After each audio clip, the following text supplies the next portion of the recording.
Mga katanungan sasagutin, mga alalahanin lilinawin. Ito ang programang katuwang nyo sa usaping batas, serbisyo publiko at politika, maging sa kalusugan pisikal man o espiritual. Ako po ang inyong kapatid, Cheryl Cosim, sagot kita. At napapakinggan nyo po kami sa Radio 5 True FM. Dito tayo sa totoo.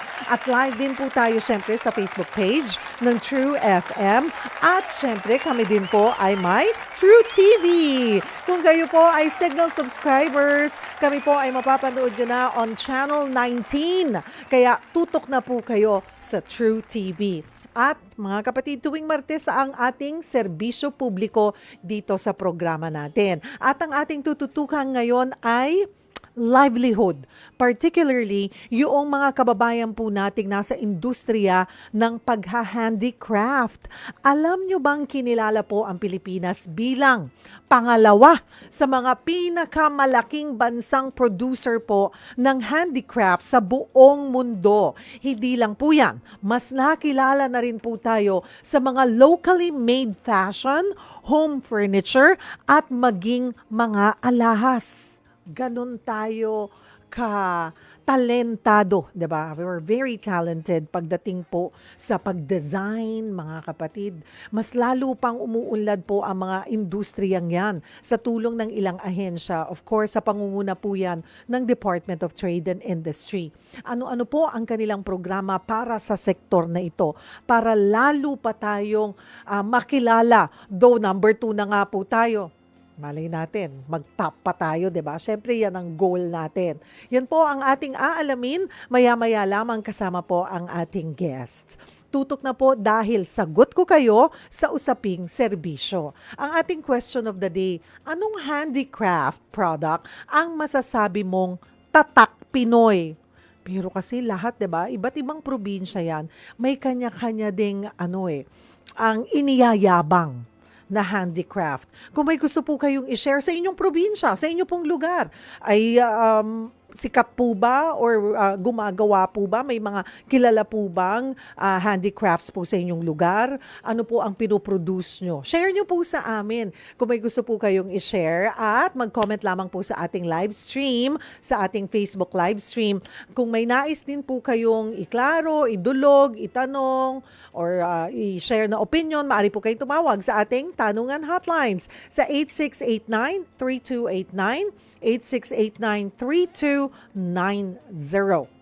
Wala na ba yung ating pa 500 pesos? Wala pa po. Sige, ako na today.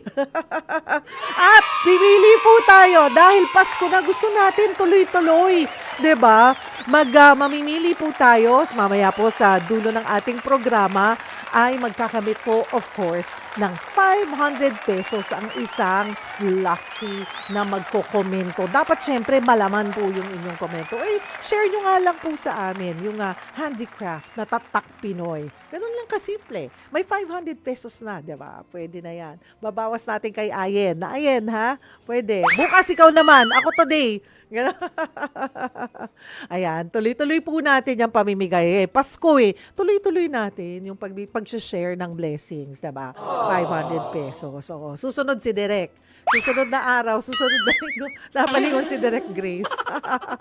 Susunod si Boss Alvin. Tapos susunod si RFD, pa-sponsor natin yan. Para masaya po ang ating mga listeners and viewers. O mga kapatid, simulan po natin ang ating talakayan live dito sa studio si Miss Pia Lorraine Yater Dalmazo. Ayan.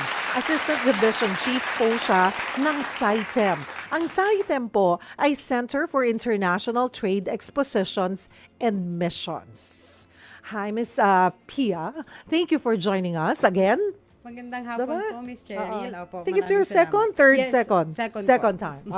Ayan, thank you. Okay, at SITEM na naman. Yes. Diba? Ito na naman, may event na naman tayo. Opo. Ito po yung talagang dinarayo natin, mga kapatid, at hinihintay na event. Kasi dito rin mo mararamdaman kung gaano nakalayo ang naabot natin sa iba't ibang, hindi lang sa handicrafts, 'di ba, patating pa basta sa fashion, food, even sa food, ang dami na po dinadayo tayo dito ng mga mga businessmen, business people, mga kapatid, para makita nila ano bang mga magagaling dekalidad na mga produkto na iniyayabag natin na pwede nilang dalhin sa kanilang bansa. But Yes. first off, okay, kapag sinabing handicraft sector, okay, sino-sino ang covered nito? Um, sa Manila Fame po, ang covered natin ay home, fashion, and lifestyle sectors. So, kasama po dito ang furniture, home decor, lamps and lighting, Christmas or holiday decor. And then sa fashion naman po, wearables and accessories. Mhm. So yun, kumusta naman po yung estado ng handicraft sector po dito sa ating bansa? Yung gaano na siya nag-evolve? No. Noon po, tinagurian tayong Milan of Asia kasi yung designs natin talagang dekalidad. Oo. So, hanggang ngayon naman po mapapatunayan natin yan kasi malakas pa din yung reception ng mga international buyers sa atin. Katunayan, this year, nagpunta po kami sa Maison and Objects, sa Ambiente, and sa Japan, sa Tokyo International Gift Show. Doon po, pati sa Hong Kong Center Stage for Fashion. Doon po showcase natin yung mga products ng HFL or ng Home Fashion and Lifestyle Industry. At maganda po ang reception sa atin ng mga international buyers. Katunayan, marami po ang nag-pre-register na buyers para pumunta sa darating na Manila Fame. To name a few, darating po si Nitori ng Japan, si Wow. Binibini ng New York, Getty, Home Goods. Oo. Malalaki pong brands, international brands, ang pupunta ngayon sa Manila Fame para mag-source po sa Pilipinas. Wow. Okay, siyempre, ayan, kinikilala na tayo. Dapat ma-maintain natin. Hindi na Yes, tayo opo. bumaba sa number 2. Ang Opo. gusto natin, sa top na. Ano yung tulong, like this administration, ano ang bilin, focus, na kung paano pa matutulungan ang handicraft sector sa bansa?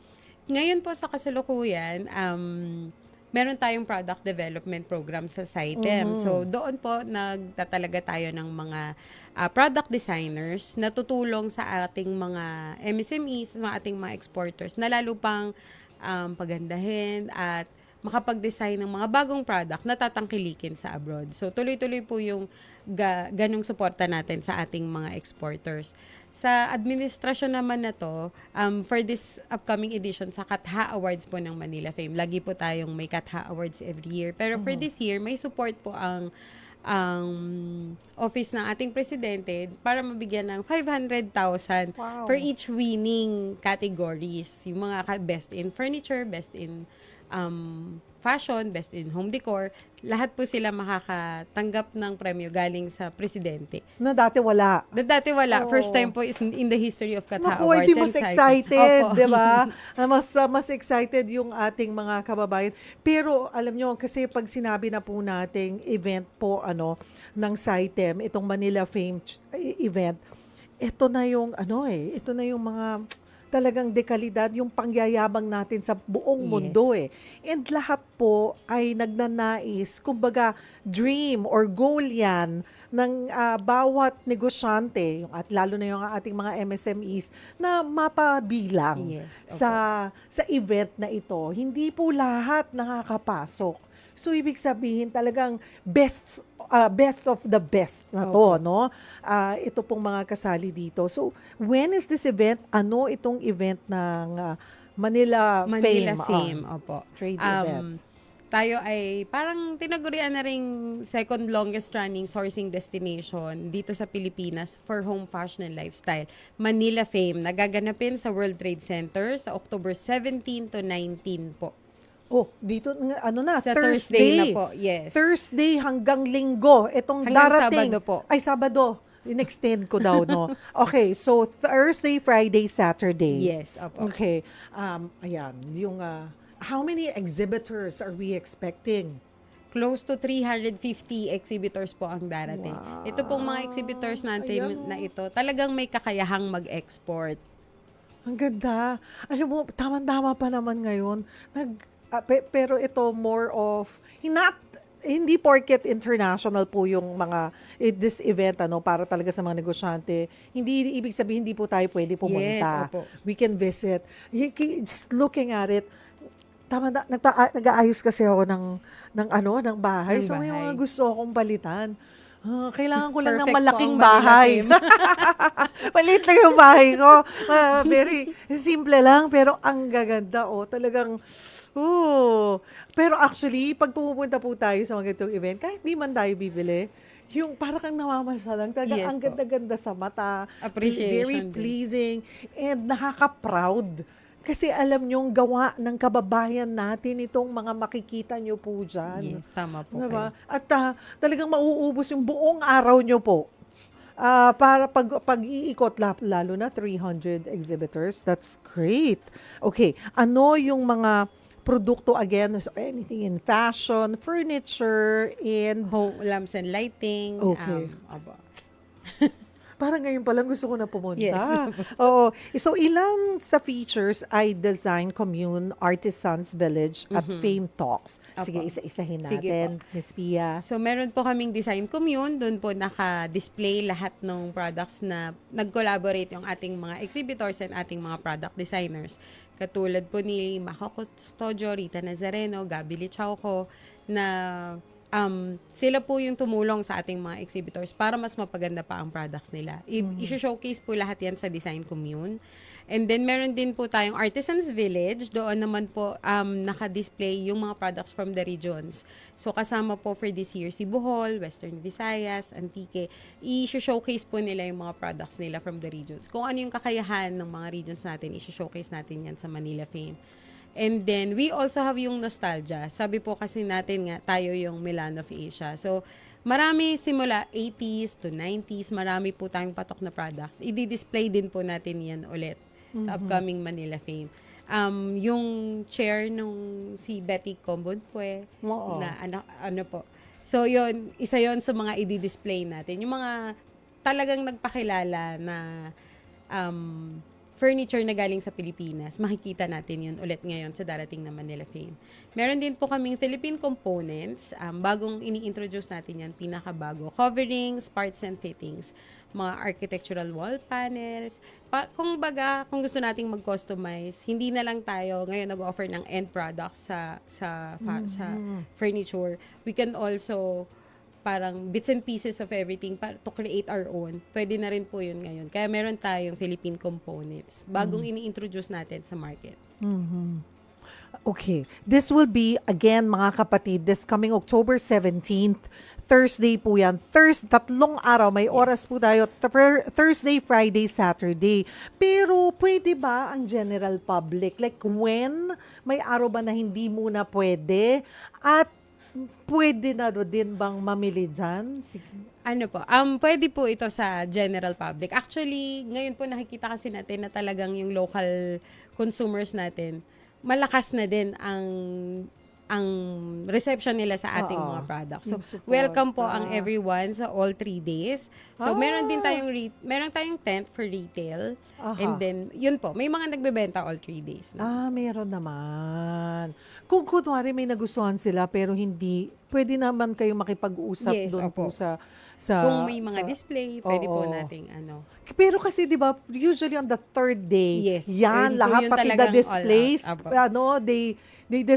they sell it na. Yes, opo. Oo, so sa third day tayo. Mas, talaga mas okay po sa third day, yes. mas pumunta. May bayad ba? Opo, May for entrance the fee? general public po, we have 500 pesos. May discount tayong 20% for seniors, And PWD. And students po, 250 pesos ang admission. 50%. Pero pagka government schools and government offices, libre po tayo. Saka kung mga kumpanya, trade, buyers, libre din po silang makakapasok sa Manila Fame. Anong oras pwede? Open po tayo 9 a.m. to 7 p.m. Hanggang 7 lang? Okay, Sabado na lang. Opo. Hanggang alas 9, hanggang alas 8 ang trabaho ko. Pero sisingit ko yan ba sa gitna ng papaalam na ako, nagpaparinig na ako, baka bigla akong mawala. Again, mga kapatid, this is the time to really check on the products that we produce. Lalo na din, mahinihikayat namin na pumunta yung ating mga MSMEs, no? Lalo na kung kayo nga ay nasa handicraft. Yes. Kasi makikita nyo, mai-inspire kayo, yung mga estudyante, kung hilig nyo yan, if you're into interior design or Yes. architecture, or kahit nga engineering, diba? Ito yung magkakaroon kayo ng idea. Kasi minsan, ngayon, ang kalaban natin, AI. Opo. Diba? I just feel bad also doon sa mga, like with our interior designers and yeah, basic, makugagawa ng AI. Pero iba, kailangan labanan nyo yung kakayanan ng AI. And yung pag nakikita nyo yung Opo. particular products, hindi naman yan malalagay dyan ng AI dun sa design na makikita nung clients, diba? Yes. So, ito yung magiging advantage nyo. Yung Yung puso, edge yung nyo, gawang kamay. oo. Opo. Yes, and it's gawang Pinoy. It's good to know na tayo, dati kasi ako panahon ko, imported. Amoy stateside, di ba? Ganyan, pag may dumadating, yung amoy, yung gamit, yung gusto mong suot, gano'n nung kabataan ko when I was still in grade school or high school. But now it's different. Hindi masyadong pinapansin yung imported because also we have leveled up, no? Quality and design wise, we have really Yes. leveled up. So kaya din napapansin na ng mga kababayan natin, which is good. And hindi naman po magiging posible yan without the efforts din po ng pamahalaan. Yes, tama po. Mahalaga ang suporta ng, Ng gobyerno. ng government. So, this time, imbitahan mo na sila, Ms. Pia, dito sa inyong trade event this coming weekend. So, inaanyayahan po namin ang lahat na dumalo sa nalalapit na Manila Fame. Gaganapin sa World Trade Center sa Pasay City, Philippines, October 17 to 19, 2024. Ang theme namin ay reimagination. So, makikita natin ang best of the best products sa home, fashion, and lifestyle. Tama-tama, sweldo. Tabi nyo muna yan. I-save nyo muna yan. Baka meron kayong gusto, di ba? Ayan, tama-tama. Diyan nyo po dalhin. And also, kung on the third day, even yung nasa, yung naka-display, pwede na rin po nilang ibenta. Tamang-tama, magpapasko, di ba? Yes, May mga opo. items din kayong makikita dyan for Christmas gifts. Yes. Ayun. Again, October 17 to 19, mga kapatid, so World Trade Center.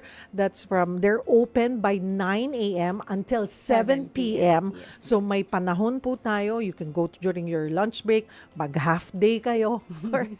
or after office, meron pa naman na 2 oras after office hours, mga kapatid. Or ilaan nyo yung buong Saturday nyo. Bring your mom especially.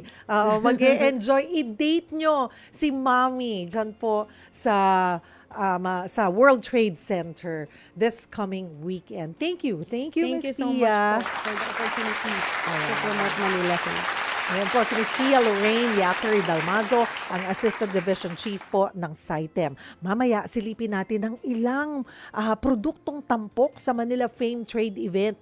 Mas ma-excite po tayo, makikita natin, patitikimin po nila tayo dun sa ina-expect natin sa darating na event nila on the 17th. Kung kayo po ay may gustong i-share, sali na po kayo sa ating discussion, i-post nyo po yan sa ating Facebook live stream dahil may pagkakataon po kayong manalo ng 500 pesos. Huwag po kayong bibitaw, magbabalik po ang programang Sagot Kita. Mga kapatid, kami po ay nagkikwentuhan pero nagbabalik ang programang Sagot Kita. Kasama po ang inyong lingkod, Cheryl Cose. Mga ating question of the day, anong handicraft product ang masasabi mong tatak Pinoy? Sali na po kayo dahil Bermuds, may pa 500 pesos po kami dito sa ating programa. Mamaya po i-announce natin. Pero syempre dapat maganda rin po ang sagot nyo para mapili kayo, 'di ba, na manalo. At mga kapatid, kailangan take note, dapat naka-public po ang inyong pag-share sa ating Facebook. Oras natin, 4:30 na po ng hapon.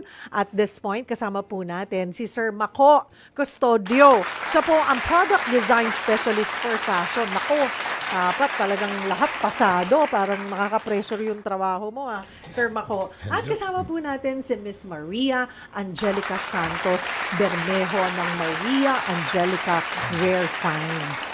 at siya po ay isa sa mga exhibitor sa Manila Fame Trade Event.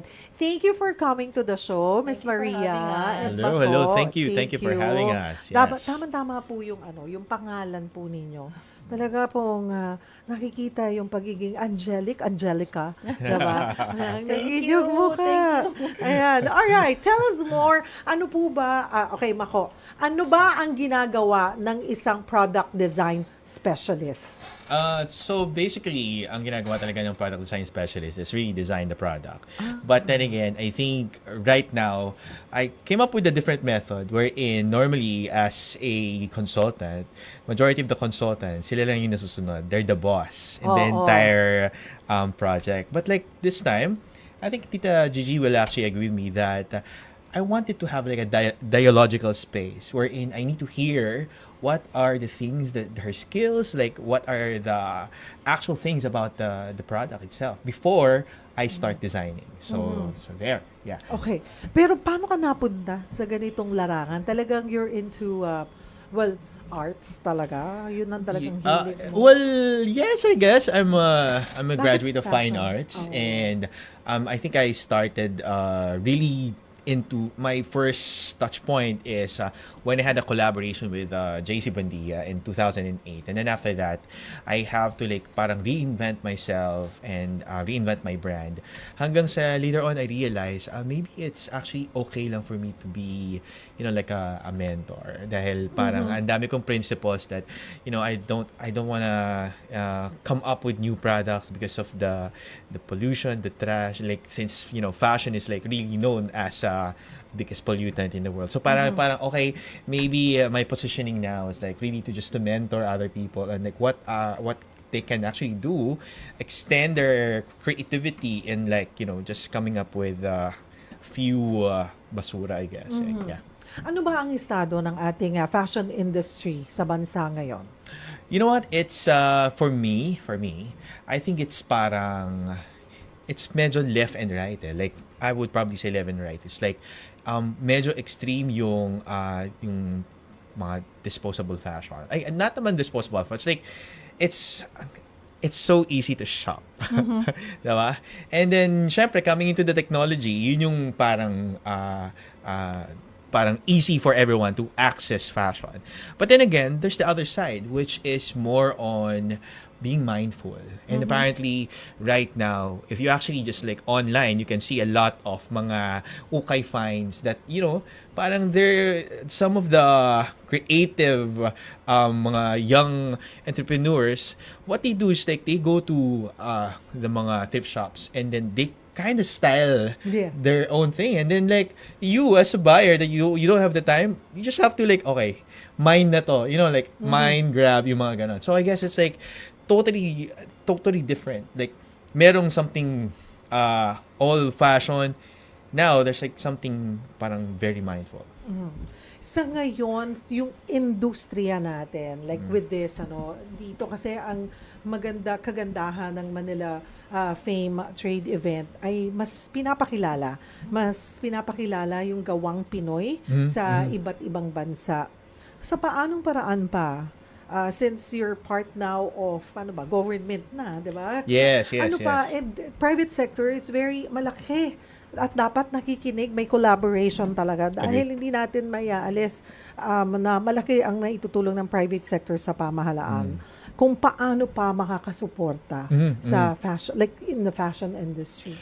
I guess it's really it's like a private government support should be like it should come hand in hand because for trade events, ang pinaka nagbibigay niya na tulong sa mga MSMEs is like really first is like really market exposure, right? Because once that you're exposed to the market, now you can actually see.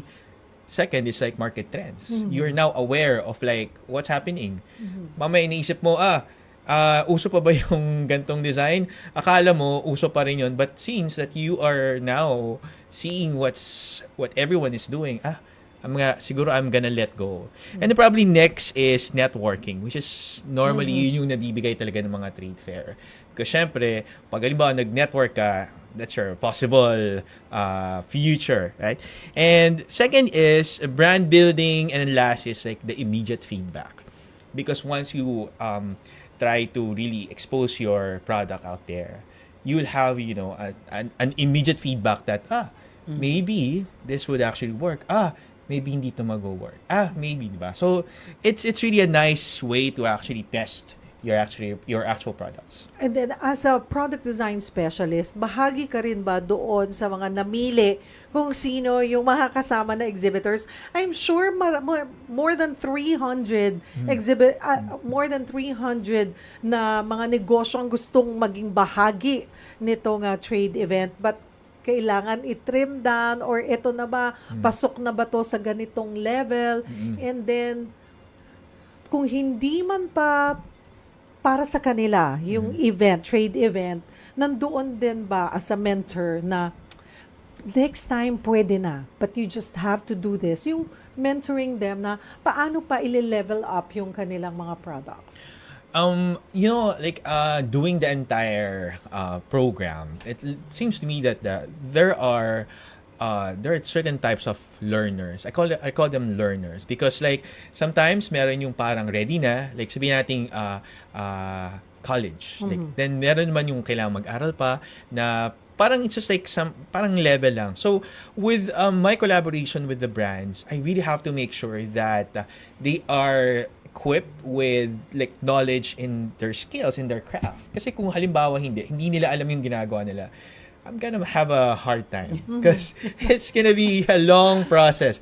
Parang yun yung tipong kindergarten. Kasi may ibang mga companies talaga that are very used in dictating the client's want.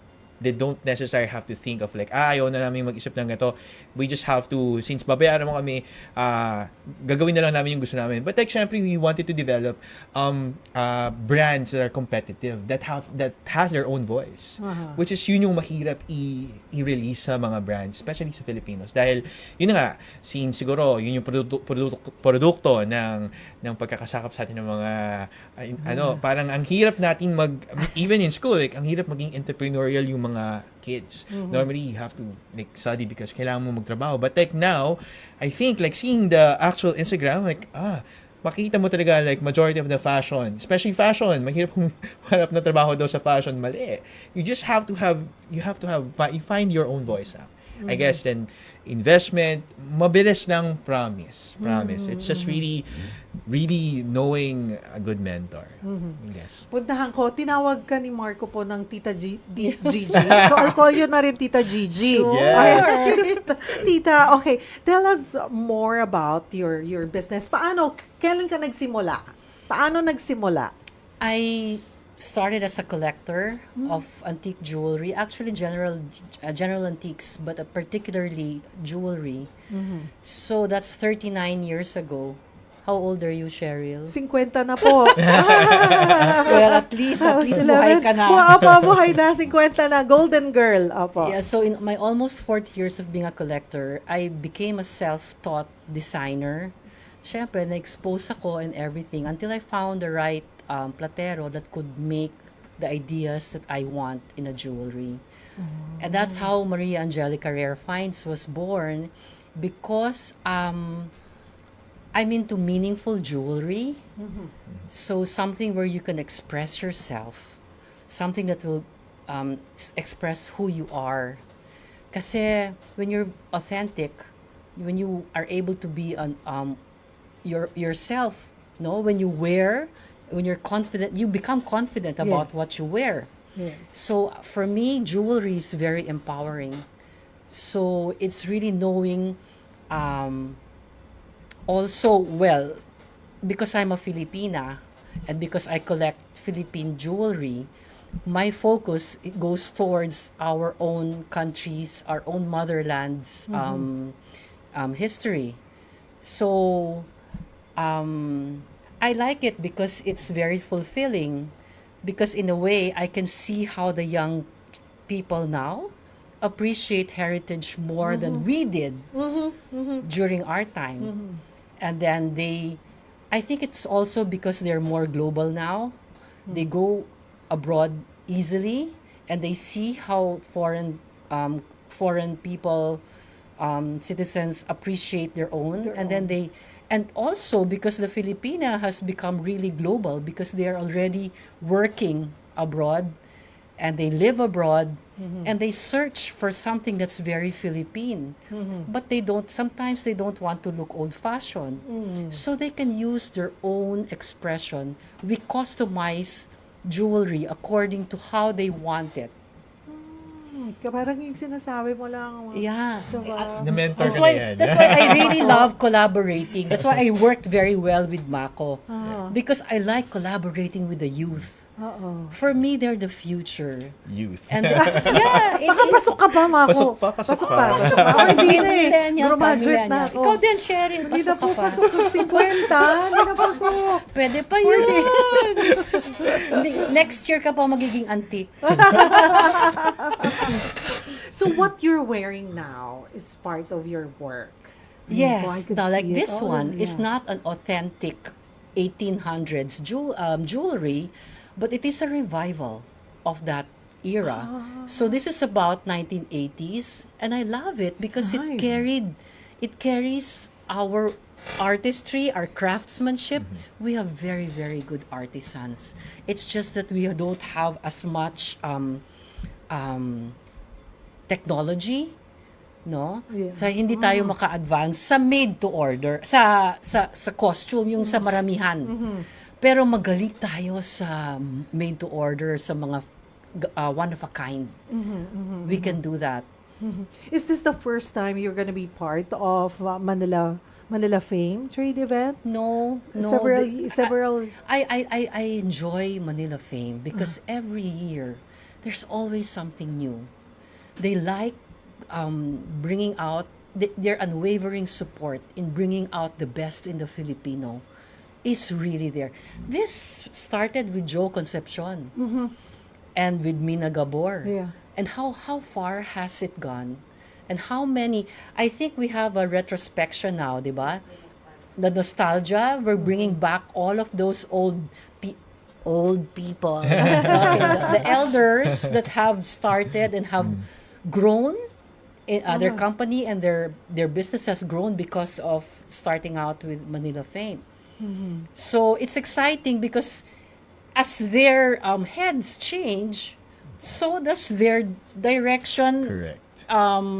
branch out. I will not say it has changed because it's still the same focus, which is to improve the lives of the Filipino, but it branches out into so many other directions. You just knowing where it's gonna go next really is such a big question. So it's exciting. How It's did very it exciting. help your business? Like being part of Manila Fame, I suppose several times na po kayong kasama sa event, Yeah, diba? favorite nga ako ni Pia. Your question is how? Yeah. Paano po kayo natulungan? Yung At business natulungan. ninyo, nag-grow? Oh, the whole year I designed for myself. But every time it is Manila Fame, they invite you Do you want a business ganyan development? Do you want to ganyan collaborate? I love collaborating with the young ones. So I always say, okay, me, I'll join. So this year, I'm collaborating with Mako. And I'm excited. Like, this is one of the designs Yes. that he made. It's on the growth. It's growth. Our theme is growth. So it's a palay I can stalk. explain. Okay. So, just quickly lang. So, this year, I have 15 companies that's collaborating. So, each company, so since the theme is reimagination, I have to really come up with how do I reimagine in my imagination? So, parang, I want to hook the idea of nature. Where do you find inspiration? Basically, it's nature, right? Then, parang for me, all these 15 companies, I need to come up with something like a phenomenon that's happening in nature. So for Tita Gigi, it's growth. Like how the seed is actually being dispersed. So we have a collection that's actually made from coconut because, coconut is actually dispersed via water. And there's also the padanos na you can actually see more. The padanos naman is dispersed by parang pag halimbawa may mga seeds na nagpa-pop, may mga ganun. So it's really a play of, I really wanted to invest more on not just the actual value of the pieces, but like actual value of storytelling. I wanted to Yes. incorporate how storytelling can give added value to the product. Yes, may storya ang bawat produkto. Agree. Ayun po. So parang you design also. And Yes, then I check collect, I design. As a matter of fact, I came out with a book. And the name of the book is Alahas, Philippine Heritage Jewelry. It's an evolution of Philippine heritage jewelry from pre-colonial to the Spanish colonial, to the turn of the century, to the modern, all the way to the contemporary. And it's very fulfilling because when I joined the book fair, I see how the young ones come and say, I'd like to have one because I want to use it for my thesis. Yeah, so they're using it as references, and and for design because they like one was a comiquero. She's part of the comiquette, so she does comics, but she wants the book because she wants basis from where her standpoint will start off. Hindi yung gawa-gawa lang, No. hindi yung No. kung ano lang yung narinig niya, No. 'di ba? May basihan siya Especially talaga. when you're going to do a Filipino story. Aha. It starts from the roots. And when you're strong in the roots, you become unshakable. Yeah, you become empowered. Diba? Because the So, foundation is actually clear. Yeah. Hindi na mga kapatid, 'di ba? Hindi iba na po ngayon. Even ilang taon ko na rin po kasi nakakasama ang DTI. And nagkakaroon ng iba-ibang ano rin pag you know how they evolve also kung paano ini-improve or like what I said level up yung produkto natin, hindi lang yung sabi mo nga kung ano yung pinresent yun na yun. Ito, this is what we're gonna do, this is what we're gonna showcase, yan na yun. Pero ikaw, you push them. No, there's more There to should that. be. Sure should And, be. Yeah. tas sabi mo nga, Mako, yung storya, it's very important. Malaki, added value talaga. Yeah. Yung, there's a story behind Yeah, doon because- sa produktong bibilhin mo. Because the belief in what you're making starts from within. And that's where authenticity comes in. So you're not authentic. What does authenticity mean? You're not just authentic in thought or in words, but you become authentic when you actually do it. When there's action in what you think, then you become authentic. And that's what I think Manila Fame promotes. For us, the Filipinos, to be able to bring out their authentic self. I mean, ayaw na natin yung gaya-gaya. We're done with Correct, that. correct. Yeah. May We have sarili na evolved tayong from there. identity Yes, diba? yes. Dapat kilalanin nila or tama ba ako? Oo, kilalanin ng mga magtutungo, like yung mga pupunta po dito sa ating bansa na this is us. Yes. Hindi something na, I saw something similar doon sa ganitong bansa. Or parang mas galing yan sa dito Or I bansa. can do and better. Kinopya nyo lang. Or you can even say, I can do better than that. Oo. Something like that. Eh, I mean, ganyan na rin ba ang hinahanap? Kayo po, nakapag-attend na pa kayo ng ilang beses, 'di ba, sa event na ito. Nakita nyo rin ba na nagbago yung mga buyers? yeah, because sometimes when I walk, aba. You know, yung napapaganyan ka, you know, then you start being thankful. Diba? Thankful that there's some change and that the change is coming from within.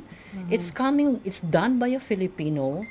It's wrought, it's done, it's woven, it's sewn, it's carved. Everything is Filipino. In Manila Fame, tama? I mean, yeah. Yeah. So when you walk along the aisle and you see the things that we can make, that's what Yeah. made in the Philippines really means. Diba? It's who we are. It's who we are. It's our identity. I think I want to add also that it's actually okay that you have your wild imagination, but like I guess for